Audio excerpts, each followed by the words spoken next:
that God is going to use you. But first of all, the Bible said in the book of Deuteronomy, He called you to be a financier of the kingdom. He called you to finance the kingdom. Don't be disobedient. I said put your phone down. I'm not a star. Don't be taking no pictures of me.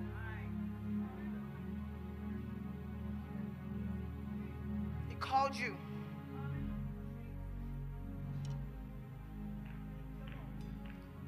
to be the person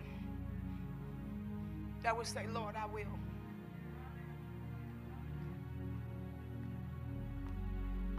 I've seen miracles. I'm not supposed to be standing here. I wasn't supposed to be standing back on Bishop Jakes' platform. But I sowed. I showed God that I'm more passionate now than I ever been. And you in this building. And this is the danger of this church, because you are penny ante church. You think because you give $20 you're doing something. You think because you give $5 you're doing something. If somebody were to say right now, there's a trip that you can take that'll take you all over the world for $3,000 and you will be gone for 30 days, you would rob everybody to get it. You would ask your grandmama, your auntie, and everybody. But the $5 day is over, because He's called you to be a financier. Because you can't say to God, when I become a millionaire, I'll give it. Because the Lord is saying, show me right now. Because I don't care if you got $1 million, He's going to ask you for $900,000, so you're going to still be on the short end of the scale.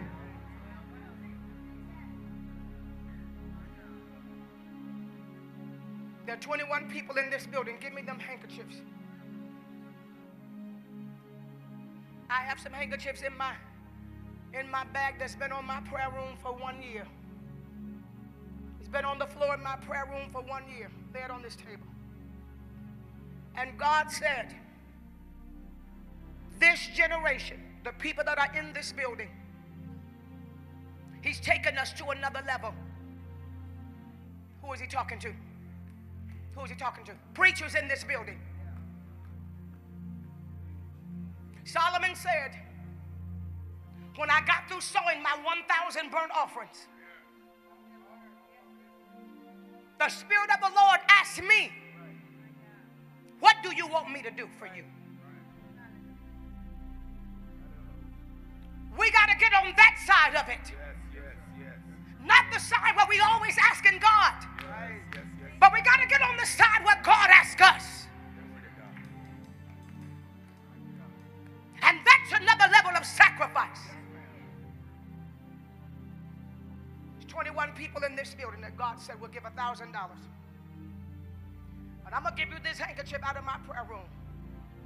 And if your breakthrough don't come, you can call me. Because I know what I'm talking about. He said there has to be a divine shift in this building this year.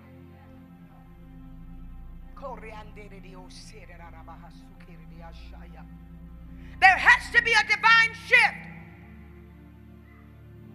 You're the next generation.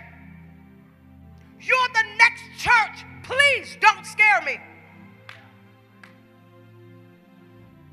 This is what the church is going to look like 10 years from now. Don't scare me.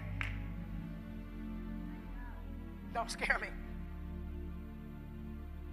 Go home and you take yourself on a fast. You go home and you get in prayer. You go back to your room and stop all this foolishness. You go back and get in the presence of God and say, Lord, you dropped a mantle in this building today. You're calling me to carry a torch to the next generation. Don't let me be one that fumbled the ball. He said 21 people in this building, come now wherever you are. Give me an envelope. Give me some envelopes. He said 21 people, come now wherever you are. He talking to you in this building. $1,000 ain't nothing. $1,000 ain't nothing in comparison to what God's going to do. I didn't call for buckets yet, y'all. It ain't nothing.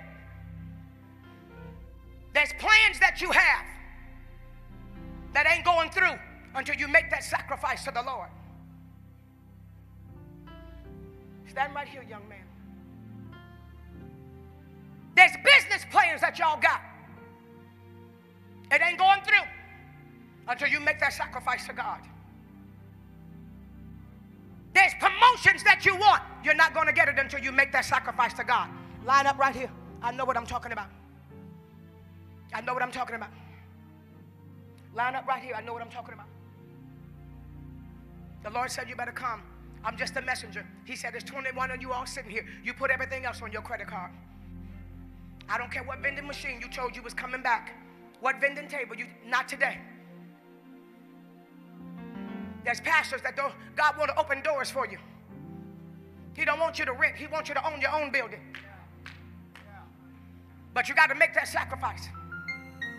Who is he talking to? Who is he talking to? Older and younger. There's doors that you won't open. There's some people sitting in this church that's been praying for things for your church. You're the one that's called to make this sacrifice for your church. Come now. I know you're in here because the prophecy don't lie. The Spirit of the Lord don't lie. The Spirit of the Lord don't lie. The Spirit of the Lord don't lie. He's not a lying spirit. He said 21 people in here. If God wasn't talking, nobody would have moved. He said 21 people in this building.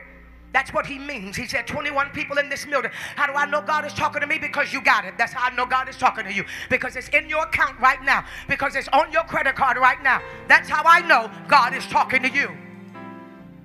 Well, I ain't never gave that before. You know what? In order to get something you ain't never had, you got to do something you ain't never did.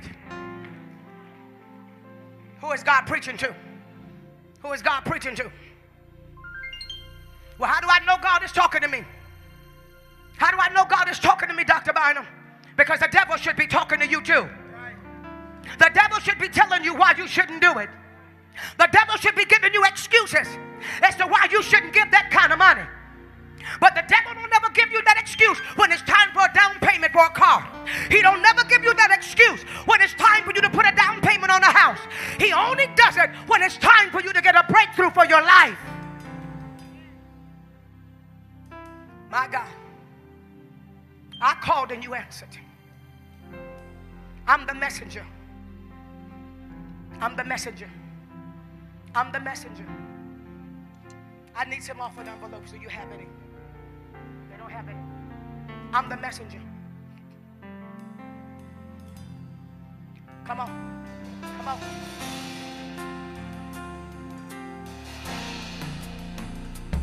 I call and you answer, and you came to my rescue, and now I want